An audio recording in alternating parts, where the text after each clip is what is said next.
अस्सलामुअलैकुम। इस वीडियो के अंदर हम डेटा कंट्रोल लैंग्वेज कमांड्स को कुछ मज़ीद देखेंगे। और आज जो चीज़ें हम डिस्कस करने जा रहे हैं उसके अंदर हम एक तो टेबल को क्रिएट करते वक्त डिफ़ॉल्ट वैल्यू कंस्ट्रेंट को किस तरह से अप्लाई किया जाता है इस चीज़ को देखेंगे। और सेकेंडली एक जो डोमेन कंस्ट्रेंट होता है, यानी किसी भी फील्ड के लिए जो परमिटेड वैल्यूज़ हैं उस चीज़ को किस तरह से कंट्रोल किया जाए, इन दो चीज़ों को हम इस वीडियो के अंदर देखेंगे। और इसके अलावा डेटा डेफिनेशन लैंग्वेज से ही एक और हमारी जो कमांड बिलोंग करती है, जो कि ऑल्टर टेबल की कमांड है, किसी एक एग्जिस्टिंग कॉलम को डिलीट करने के लिए, या एक दफ़ा जब एक टेबल क्रिएट हो गया है तो किसी नए कॉलम को उसके अंदर ऐड करने के लिए उस कमांड को भी हम अपनी इस वीडियो के अंदर डिस्कस करेंगे। सबसे पहले हम देखते हैं कि किसी कॉलम को अगर हमने एक डिफ़ॉल्ट वैल्यू असाइन करनी है तो वो किस तरह से होगी। सबसे पहले हम ये समझ लेते हैं कि डिफ़ॉल्ट वैल्यू होती क्या है। बुनियादी तौर पे डिफ़ॉल्ट वैल्यू एक ऐसी वैल्यू होती है कि जब एक टेबल के अंदर एक नई रो ऐड की जा रही हो, तो अगर किसी कॉलम को उस रो के ऐड करते वक्त उस कॉलम के लिए वैल्यू प्रोवाइड ना की जाए, और हम चाहते हों कि अगर एक वैल्यू प्रोवाइड ना की जाए तो उस टाइम के ऊपर वो एक वैल्यू DBMS खुद से एज्यूम कर ले, तो इस चीज़ को हम डिफ़ॉल्ट वैल्यू कहते हैं। तो डिफ़ॉल्ट वैल्यू लगाने के लिए हम टेबल को क्रिएट करते वक्त इस चीज़ को अप्लाई कर सकते हैं। फॉर एग्ज़ाम्पल, हमने एक स्टूडेंट का टेबल क्रिएट करना है तो उसके लिए हम कमांड लिखते हैं क्रिएट टेबल स्टूडेंट। इसके बाद हम उसके कॉलम्स को डिफ़ाइन करेंगे। फॉर एग्ज़ाम्पल हम कहते हैं जी कि स्टूडेंट आईडी इसका प्राइमरी की है, इसकी टाइप जो है वो नंबर है, फॉर एग्ज़ाम्पल इसका साइज़ जो है वो 8 है, और इसी तरह से फॉर एग्ज़ाम्पल नेम है जी, ठीक है। तो नेम जो है ये फॉर एग्ज़ाम्पल वेरिएबल कैरेक्टर है, और फॉर एग्ज़ाम्पल 50 इसकी हमने लेंथ स्पेसिफाई कर दी। मिसाल के तौर पे इसके ऊपर हम डिफ़ॉल्ट वैल्यू का कंस्ट्रेंट अप्लाई करना चाहते हैं, तो उसके लिए हम एक कीवर्ड यूज़ करेंगे डिफ़ॉल्ट का, और यहाँ पे हम वो वैल्यू प्रोवाइड कर देंगे। फॉर एग्ज़ाम्पल मैं कहता हूँ जी XYZ।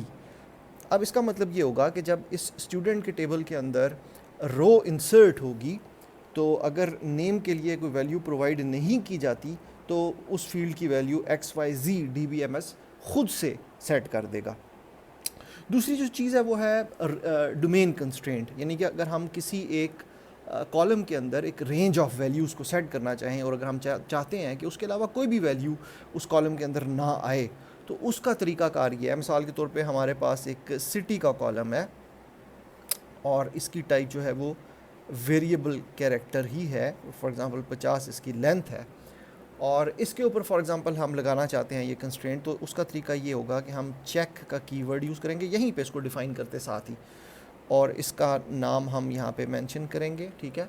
और उसके बाद इन का कीवर्ड यूज़ करेंगे, और फिर वो रेंज ऑफ वैल्यूज़ हम यहाँ पे प्रोवाइड करेंगे। फॉर एग्ज़ाम्पल हम कहते हैं जी A, B और C, ये 3 सिटीज़ हैं। फॉर एग्ज़ाम्पल हम कहते हैं इसके अलावा कोई और सिटी जो है वो यूज़र एंटर ना कर सके सिटी के कॉलम के अंदर स्टूडेंट के टेबल के अंदर एक रो को ऐड करते वक्त।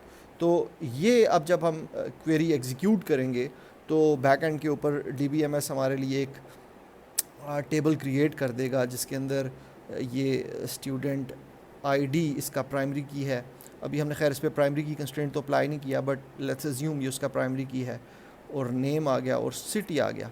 तो अब अगर एक रो इसके अंदर ऐड होती है फॉर एग्ज़ाम्पल 1, और नेम की वैल्यू प्रोवाइड नहीं की जाती, तो ऑटोमेटिकली ये इसको XYZ वैल्यू असाइन कर देगा। और अगर ABC के अलावा कोई वैल्यू यहाँ पे ऐड करने की कोशिश करता है तो DBMS उसको स्टॉप करेगा। ये जो डोमेन कंस्ट्रेंट है इसको हम यहाँ पे भी अप्लाई कर सकते हैं, और हम लेटर ऑन जो एप्लीकेशन डेवलप की जाएगी इस डेटाबेस के साथ कनेक्ट होने वाली, वहाँ पे भी हम डोमेन कंस्ट्रेंट को अप्लाई कर सकते हैं। लेकिन ये मस्ट होता है कि हम इसको बैक एंड के ऊपर DBMS के ऊपर ज़रूर अप्लाई करें। उसकी रीज़न ये है कि एप्लीकेशन के अंदर अगर इसको अप्लाई किया जाता है तो उसको बाईपास किया जा सकता है, और अगर कभी भी वो बाईपास हो जाता है तो हमारा डोमेन कंस्ट्रेंट ब्रेक हो जाएगा, जो कि हम कभी भी नहीं चाहते कि हमारा डोमेन कंस्ट्रेंट ब्रेक हो। इसलिए रिकमेंडेड यही है कि हम इस तरह के जितने भी कंस्ट्रेंट्स हैं उनको हम यहाँ पे ही टेबल को डिफ़ाइन करते वक्त ही DBMS को इस्तेमाल करते हुए बैक एंड के ऊपर हम उनको ज़रूर अप्लाई करें। नेक्स्ट जो चीज़ हम डिस्कस करने जा रहे हैं इसी वीडियो के अंदर वो है ऑल्टर टेबल की कमांड। ऑल्टर टेबल की जो कमांड है ये हम इस्तेमाल करते हैं, डेटा डेफिनेशन लैंग्वेज से ये बिलोंग करती है, और इसको हम यूज़ करते हैं जब हमने एक टेबल ऑलरेडी क्रिएट कर दिया, उसके अंदर हमने कॉलम्स वगैरह जो बनाने थे वो हमने बना दिए। लेटर ऑन हमें पता चला कि जी एक कॉलम जो है ना वो हमने उसमें से ड्रॉप करना है, ठीक है। तो उसका तरीका ये होगा कि हम लिखेंगे ऑल्टर का कीवर्ड यूज़ करेंगे, ठीक है, और उसके बाद हम टेबल का कीवर्ड यूज़ करेंगे, उसके बाद हम उस टेबल का नाम प्रोवाइड करेंगे, फॉर एग्जांपल यही स्टूडेंट का जो अभी हमने टेबल क्रिएट किया।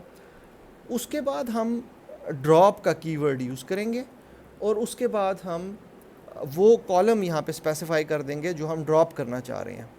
अब इस कमांड के एग्जीक्यूट होने के बाद स्टूडेंट के रिलेशन में से नेम का column as a column delete हो जाएगा। मतलब हम सिर्फ वैल्यूज़ डिलीट नहीं कर रहे बल्कि उस पूरे के पूरे कॉलम को निकाल रहे हैं, वो परमानेंटली उसके स्ट्रक्चर में से ही डिलीट हो जाएगा। इसीलिए डेटा डेफिनेशन लैंग्वेज कमांड है।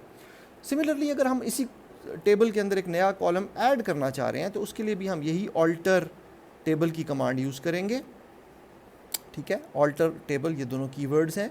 उसके बाद हम उस टेबल का नाम प्रोवाइड करेंगे और फिर हम ऐड का कीवर्ड यूज़ करेंगे, और उसके बाद जो भी कॉलम हम इसके अंदर ऐड करना चाहते हैं, फॉर एग्जांपल हम सेल नंबर ऐड करना चाहते हैं और इसकी जो भी टाइप है, फॉर एग्जांपल वेरिएबल कैरेक्टर हम रखना चाह रहे हैं, और जो भी इसकी हम लेंथ स्पेसिफाई करना चाह रहे हैं, तो अब ये कमांड क्या करेगी कि जो एग्जिस्टिंग स्टूडेंट का टेबल है उसके अंदर सेल नंबर के नाम से एक नया कॉलम ऐड कर देगी जिसकी टाइप वाचर 2 होगी और जिसकी लेंथ जो है वो 50 होगी। सो क्योंकि ये बुनियादी तौर पे हम स्ट्रक्चर के अंदर चेंजेस कर रहे हैं, इसलिए ये भी डेटा डेफिनेशन लैंग्वेज की कमांड है।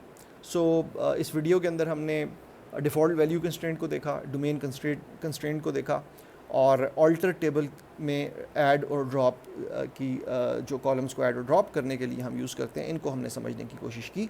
नेक्स्ट वीडियो के अंदर इंशाल्लाह हम डेटा मैनिपुलेशन लैंग्वेज को स्टार्ट करेंगे। Thank you.